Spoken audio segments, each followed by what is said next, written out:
The sharp inflation spike of 2022 and 2023 was the worst in 4 decades and soured most Americans on former President Joe Biden's handling of the economy.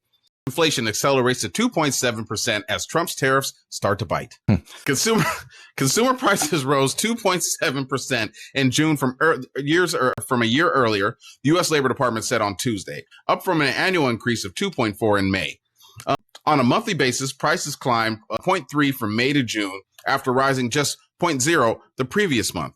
Worsening inflation poses a political challenge for President Donald Trump, who promised during his last year's presidential campaign to immediately lower costs.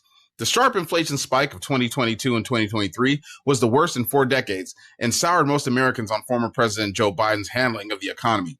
Higher inflation will likely heighten the Federal Reserve reluctant to cut its short-term instant rates, as Trump is loudly demanding. Trump has often insisted in comments on social media that there is no inflation, and that as a result, the central bank should swiftly reduce its key interest rate from its current level of 4.3% to around 3%.